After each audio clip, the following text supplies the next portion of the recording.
We always get confused about whether to clap or just to go like this. And, and so in China,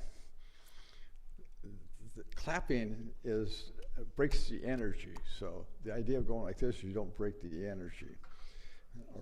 So that's why we get this confusion, because it's like, wow, that was really good. Oh, but I don't want to mess the energy up. So I didn't think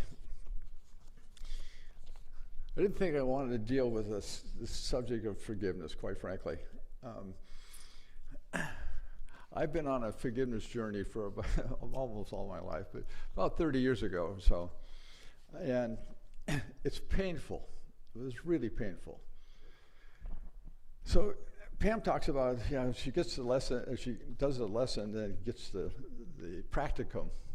Well, I got the practicum until I figured out the lesson.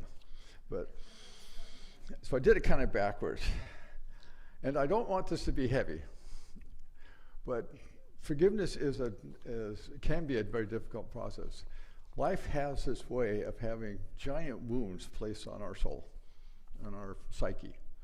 I don't want to discount it in this process. But I do want to kind of give us some tools maybe to get through this whole thing. So forgiveness is basically two words, give for. So the question is, what are we giving? Who are we giving? And what do we get in return? What's the bottom line? Forgiveness is not about whoever hurt you. This is not that kind of forgiveness. This is forgiveness about healing yourself from holding on to that hurt. So when we condemn, we complain, we criticize, we judge others, or when we do that for ourselves, we are saying we're saying something about ourselves or about them. I judge you to be X. I judge myself to be Y. And it's a vicious cycle. It's what our ego uses to protect ourselves from pain. It builds up little walls. So if I can make you bad and me good, there's a wall. And if I make that bad and this good, there's another wall.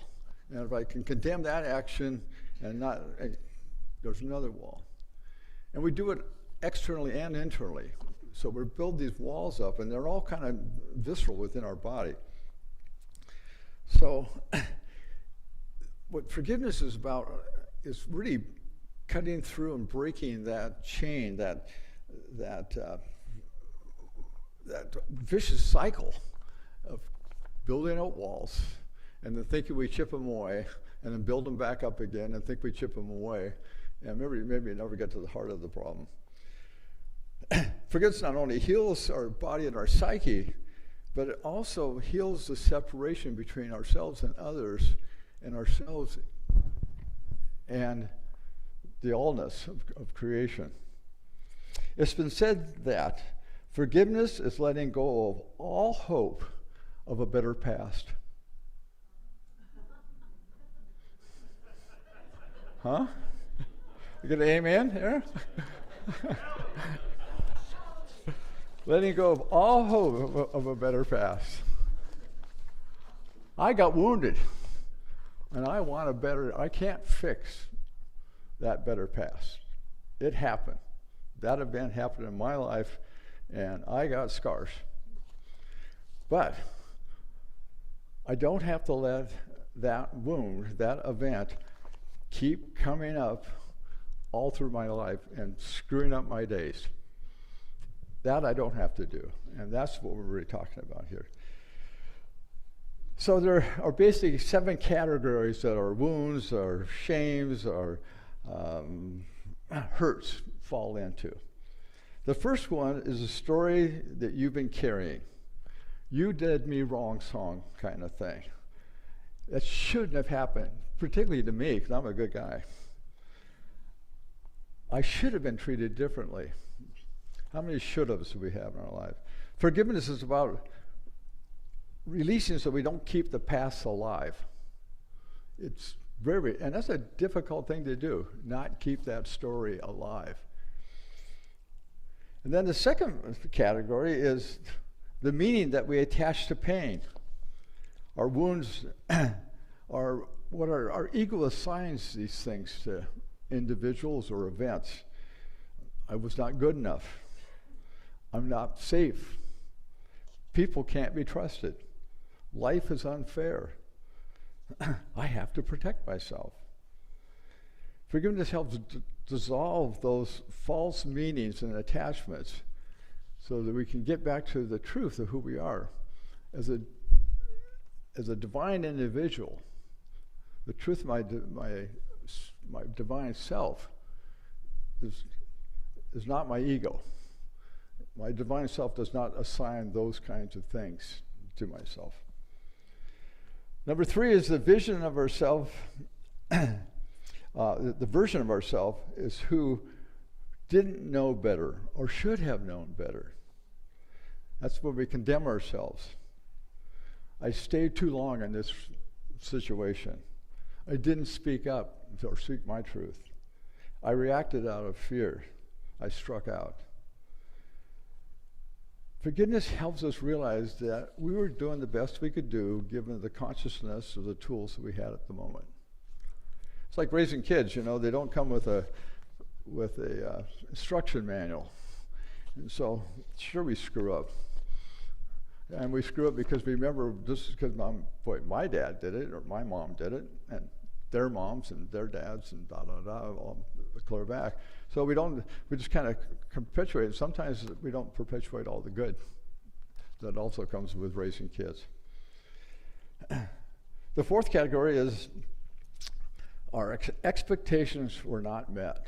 Anybody have one of those ones?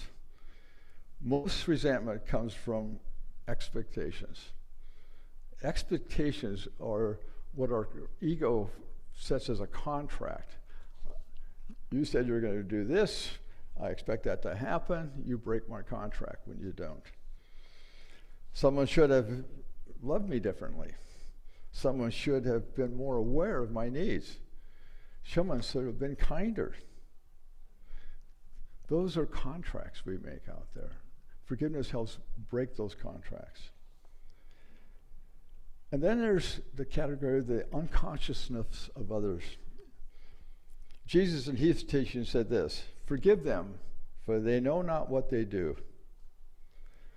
People react from fear, from trauma, from conditioning, from unhealed wounds.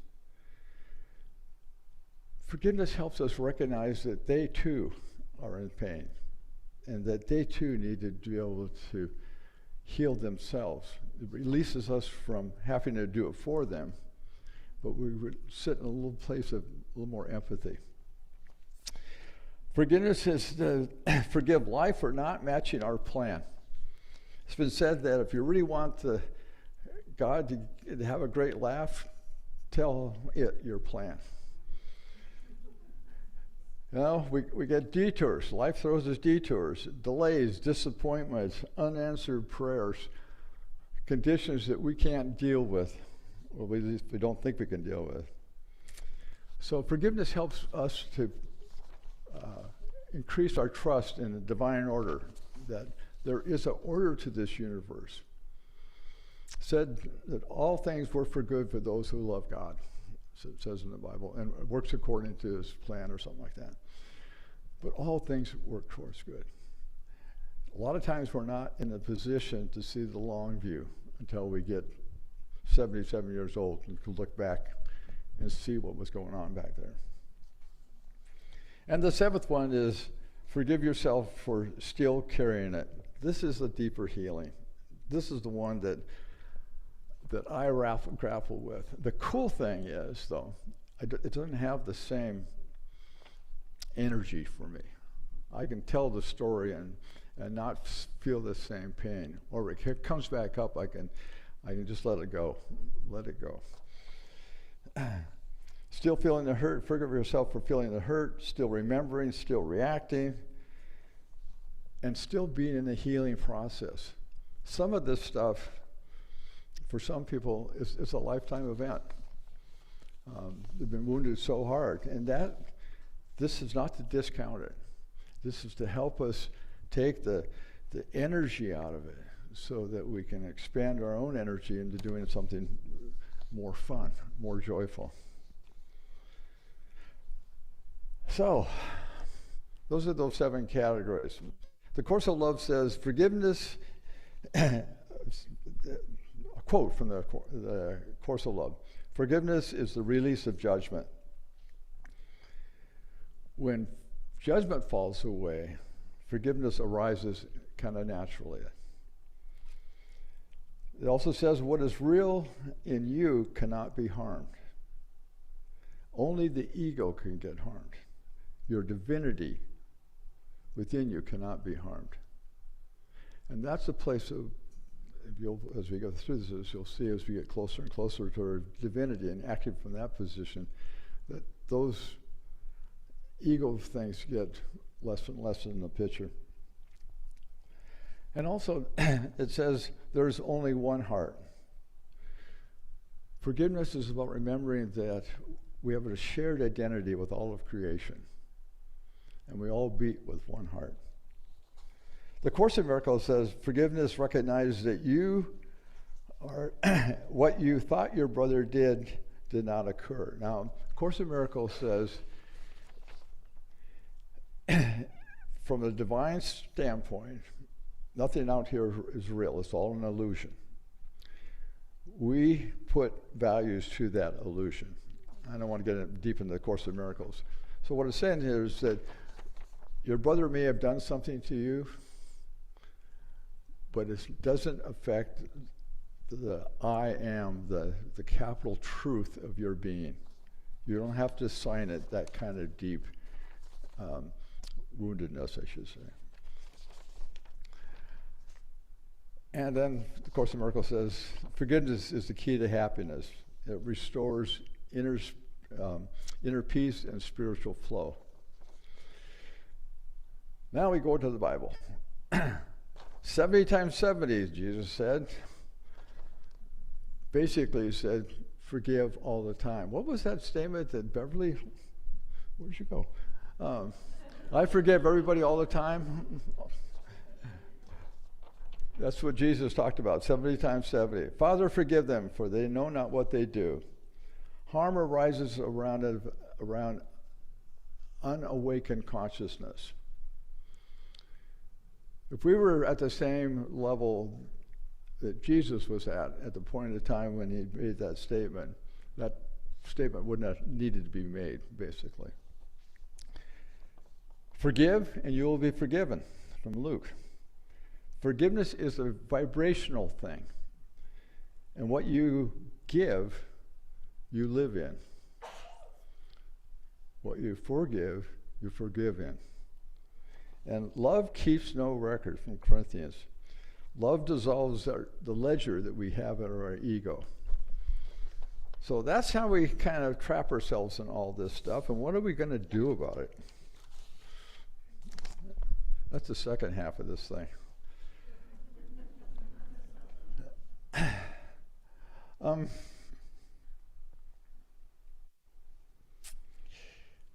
Let's see. When we talk about forgiveness, we are not condoning any actions of any other individual or some of our own actions. We're not condoning it. We're not saying it didn't happen. It happens. There's no doubt about it. It's letting go of that underlying pain and allowing that healing to take place. And we got to create space for that. We're not trying to whitewash off any of the hurts that we carry. And we all carry them. We don't get out of this life without having at least one of them in there someplace, maybe a few. But it does, forgiveness does have, the process of forgiveness has steps just like the process of grief. In my research and trying to put heads or tails out of this whole thing, I ran into a Unity minister named Robert Bremet. And Reverend Robert wrote a book called Living Originally. And he came up with the 7 steps of forgiveness. Excuse me. So I never met this gentleman before, except I did get a couple of his talks on YouTube. And it turns out he was part of the seminary, one of the professors, and he is still around, and he talks every once in a while in Kansas City. So I'm surprised I hadn't run into this guy. But anyway, he wrote this book, and he says that the first thing you got to do is see that there's a need to forgive. Be aware that you need to forgive something or somebody. And sometimes we're not aware that we need to forgive somebody or something, or even ourselves. There are people that go around and just they're like playing bumper cars, right? You run into them and then they just kind of bounce off and away they go, and they go like, well, that hurt. And they're off bumping around someplace else. So you got to be aware that indeed you need to say, oh, yeah, I should probably do something about this. It's our self-awareness that comes in. What is this? And so I write these little things in the margins when I'm going over this, thinking, okay.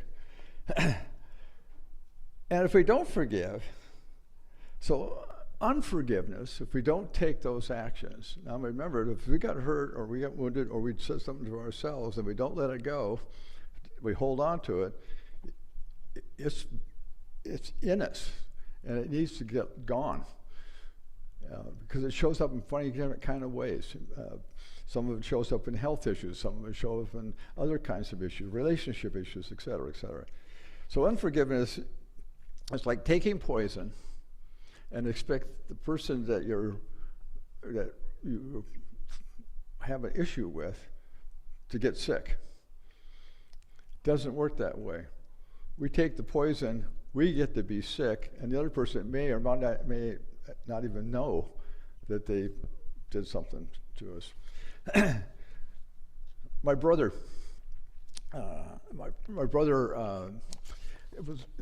has a hard personality.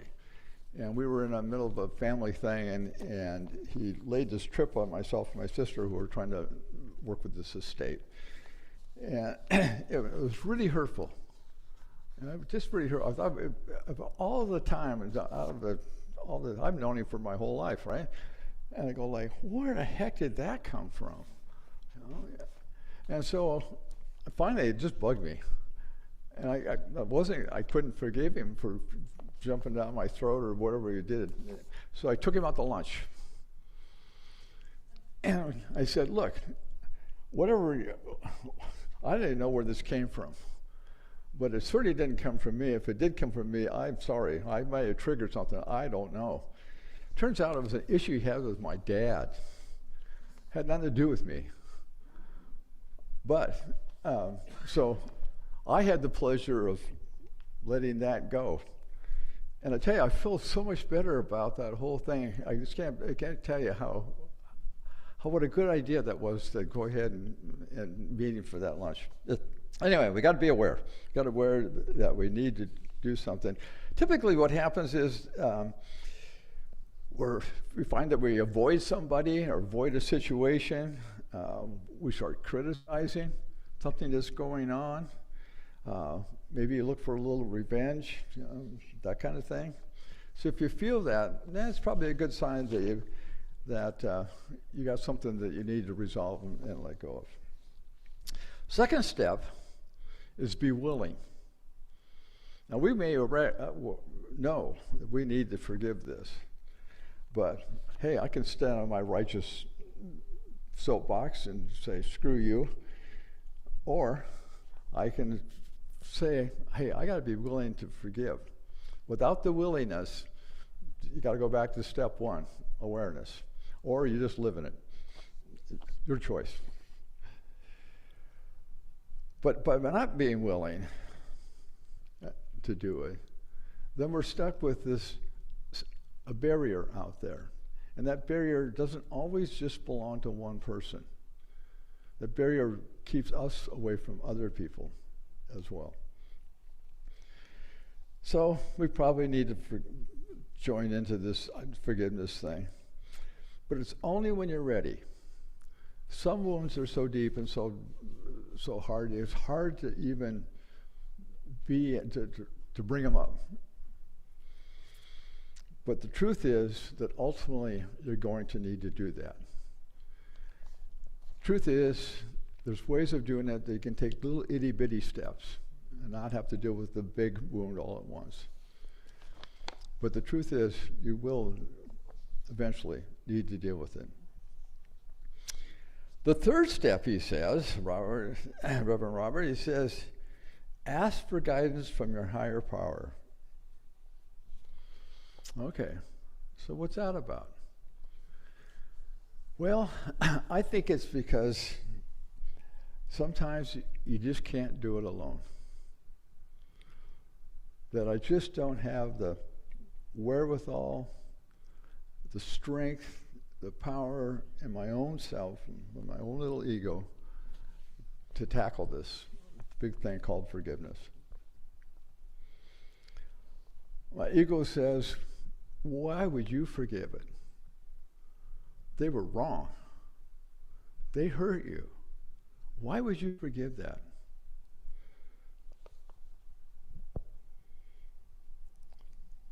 I think going also to the higher power is just kind of asking for a little grace.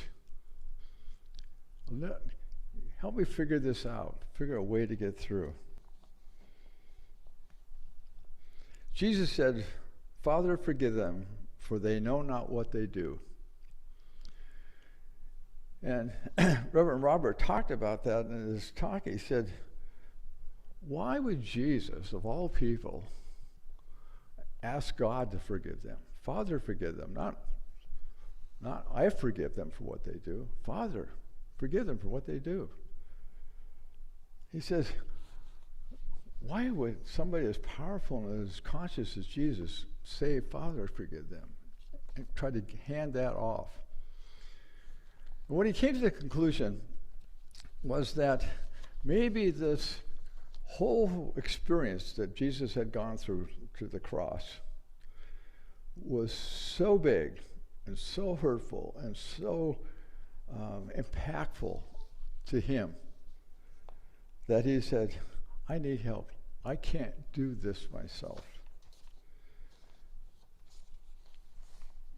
And when you think about it, if we're acting on forgiveness from our divinity, our divine self, it is God working through, in, and as us that's doing the work. I think that's really what Jesus was saying, is that he knew that the power of forgiveness rested in the Father, rested in Spirit, in the divine, in God, whatever you want to call it. The fourth step is to give up condemnation. Now, that's a tricky one. Don't you just like to kind of sit in your stew sometimes and go, no, I'm not gonna, period. Just not gonna do it. Now, we got an inner lobbyist in us that says, hey, I'm not gonna let this person pass. I'm not gonna let go of this hurt. But that inner lobbyist is just our ego speaking, and our wall builder. It's not about the other person that needs to be forgiven. It's about us and the attachment to the hurt and to the whatever happened that needs to be healed. That's what we're talking about. It's like carrying around a rock in your backpack, anticipating throwing it at that person or that event that happened. And that person and event has long since gone. They don't know they didn't even know that they hurt you. Who knew? And they're not going to throw the rock anyway. So let it go. That song is coming back and back, isn't it, Ron? The fifth, there's 7 steps. So the fifth one is face the underlying pain. That is so much easier said than done. At least for me, that was the most difficult task. And I don't know if it's just because I'm a Y chromosome, but feeling my pain isn't the first thing on my agenda to do. Letting it out and having a good cry, that's not right up there on the top of my things. I just kind of power through it and let it be, right? Well, some of those things you just can't. I learned it the hard way. Fortunately, though, my mom was a habitual crier. She could cry at anything. And so she'd be watching soap operas and just bawling her head off and ironing at the same time. So I figured, okay, she gave me one of those, and that's how I get a chick flick, and I'm just bawling. You know. Anyway, enough of me. Healing is about feeling, so it's about kind of rearranging our feelings and our attachment. There's a Sufi saying that says this: when the heart weeps for what it has lost, the spirit rejoices for what you have found. What the heart weeps for what you have lost, the spirit rejoices for what you have found. And that's what you get out of it, the rejoicing of spirit. Okay, Robert says this, step 6 is to know the truth of who you are and that you are part of a bigger presence. Just like when we went through the awareness last week, we had the 3 different phases. We get to the place where we stand in our truth, that we are a spiritual being having a human experience. And we can lean on that and know that and heal not only ourselves, but heal a world that works for all. Heal the separation that we have between our fellow man, events, and things that are going on the planet. As the Course of Love said, there is only one heart. And that heart belongs to all of us. We're all part of it. It's like divine mind. There's a divine heart, the divine being of spirit that we live, move, and have our being in. So,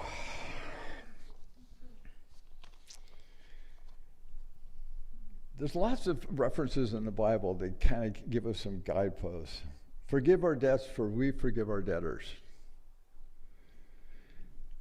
And that's about really the consciousness that we have. When we get into a higher consciousness in terms of how we are viewing things, then it makes it easier for us to forgive our debtors as we forgive our debts.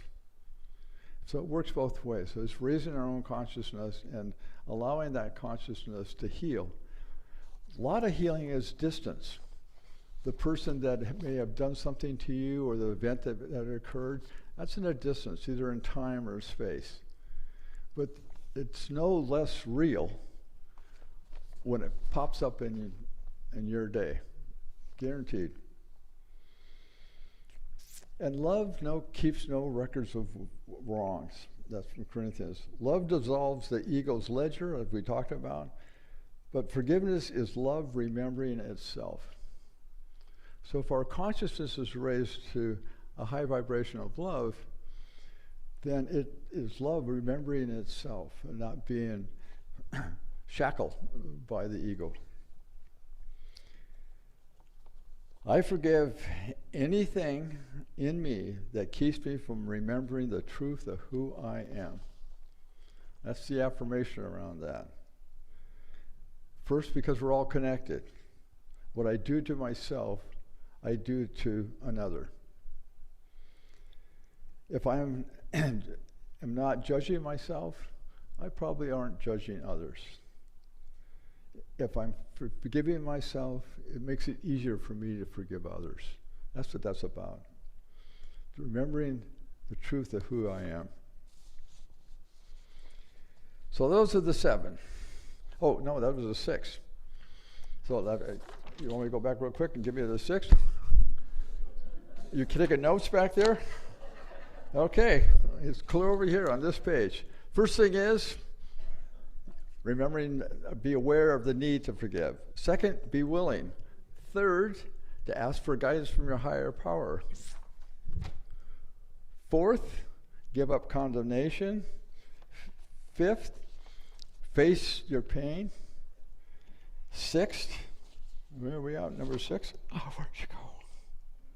7, 6, here it's coming. Aha!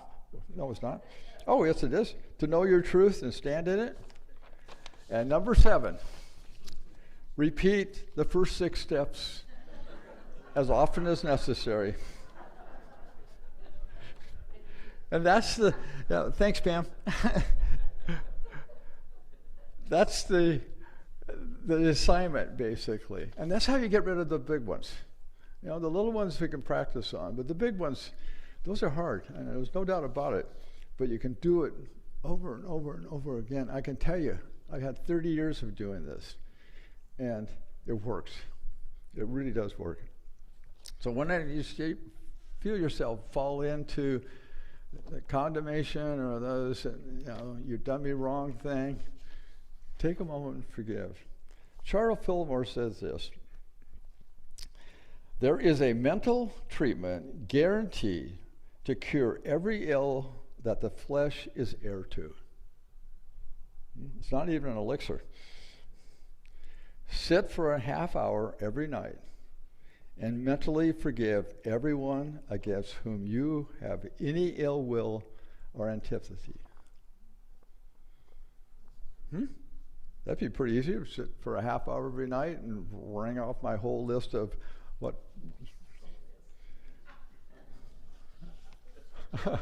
I can see you guys are all ready to go for that one, right?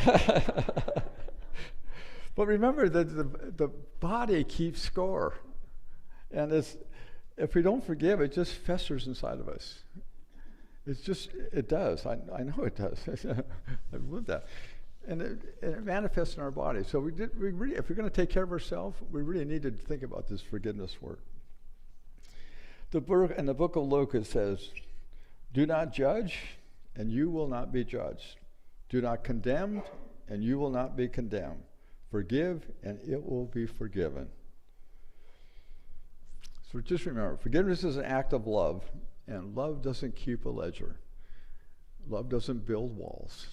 Love just harmonizes. So that's the path of forgiveness. We can reclaim our freedom and live a full life through the divinity that's within us. And isn't that really what this is all about? That we are designed to have this rich, full experience of life and all of its ups and downs and in-betweens, and still finding joy and love and peace and contentment. Wouldn't it be nice if every single day, every single person could stand in that place? Boy, it would sure change the nature of the world. So with that, let us pray. Holy Presence, the light within me, the light within all of the universe, the love that holds all things. I open my heart to the gentle work of forgiveness. I release that which has weighed upon my spirit. Through forgiveness, I choose freedom over resentment, peace over bitterness, love over fear. Restored in the truth of my being, I am whole, unbroken, and held in perfect compassion. And I allow my heart to soften, my mind to clear, and my spirit to rise. Today, I forgive. Today, I am free. Today, I return to love. So as I walk this path over and over, I walk this path of forgiveness. as I journey through my day and through my life, knowing that I don't walk alone. And I am blessed. And so it is. Amen. And now, let's see, where are we on this thing? Song. Oh, lay my burden down.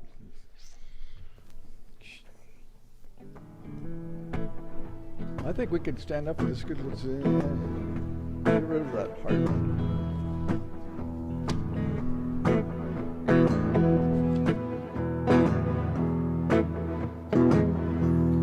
Glory, glory, hallelujah. Since I laid my burden down, glory, glory, hallelujah. Since I laid my burden down, no more sickness,